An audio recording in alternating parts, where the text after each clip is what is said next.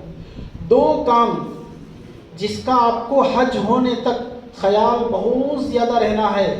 پہلا کام احرام کا. احرام کی حالت میں ہیں, آپ احرام کے کپڑوں کا لحاظ رکھیں.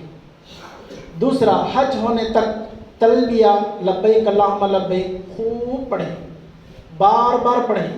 جتنی مرتبہ پڑھیں گے اتنی مرتبہ آپ کو ثواب ملے گا. یہ 2 کرنے کے کام ہیں. ایک مرتبہ عبداللہ بن عمر رضی اللہ عنہ فرماتے ہیں, ایک صحابی آئے حضور صلی اللہ علیہ وسلم کے پاس, پوچھے یا رسول اللہ صلی اللہ علیہ وسلم حج کی نیکی کیا ہے, حج کی نیکی کیا ہے؟ تو رسول اللہ صلی اللہ علیہ وسلم فرمائے 3 کام حج ہی کرے گا. یہ اس کے علاوہ یہ بات بتا رہا ہوں, 3 کام کرنے کے کام.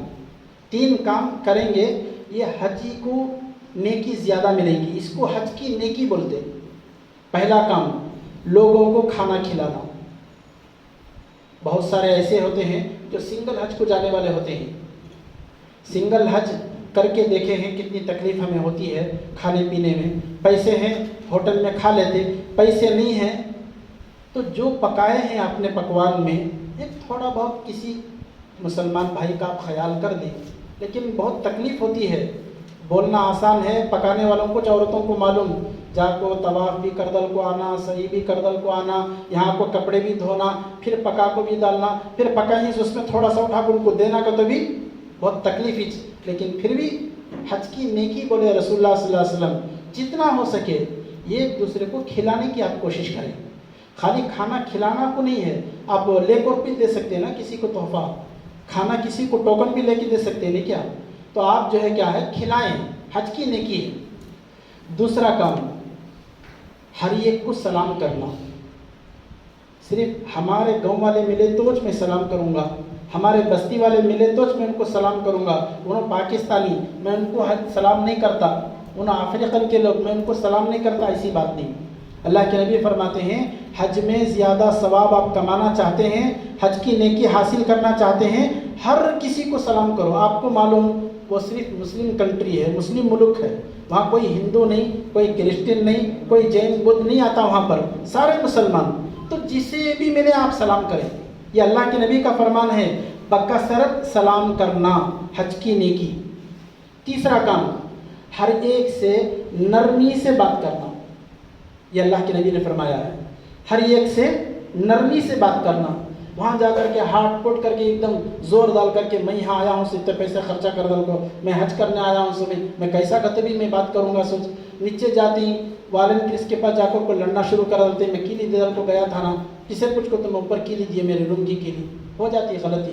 انہیں آیا رہے گا بولے بغیر کیلی لے کو چلے گا رہے گا, جا کر کے یہ لڑایا اس سے. وہ بیچارہ مزدور بلڈنگ کے پاس سے نیچے کیلیاں لے کو جمع کرنے جو ہے ایک آدمی کو بٹھائی ہی, انہیں مزدور انسان اس سے جا کو لڑتی, کسے کچھ کو میرے روم کی کیلی تمہیں دیے, چوری ہے گا تو کون ذمہ دار, جا کر دیکھے تو ہمارا روم والا 600 کیا کی بولنا نہیں سے لے کو چلے گئے. ابھی اس نے میں آپ کو دے دل گیا رکھو کر بول کو کسے بھی دینا نہیں, کو تمہیں کسے دے دلے, یہ کر دلے وہ کر دلے. ذرا لفٹ بند ہوگی ایک لڑائی, بھائی کرنٹ ہے وہاں تو جاتا نہیں, لفٹ بند ہوتی نہیں, خدا نہ خواستہ کبھی لفٹ میں خرابی آ گئی تو 2-4 بندے اندر پھنس گئے. نکالنے کے راستے بہت آسان ہیں آج کل, ٹیکنیکل بہت زیادہ آگے بڑھ کر ہیں, اس میں بھی ایک بہت بڑی لڑائی. یہ اچھا نہیں ہے. ہمارے سامان کی حفاظت ہمیں خود کرنا ہے. آپ اس بات کو یاد رکھیں, ہمارے سامان کی حفاظت ہمیں خود کرنی ہے. ہمارے جیب سے پرس چوری ہو گیا, اس کا ذمہ دار میں خود ہوں. آپ کو کس نے کہا حرم میں پرس لے جانے کو؟ غلطی ہماری ہے. پیسوں کا پرس حرم میں لے جانے کی کیا ضرورت؟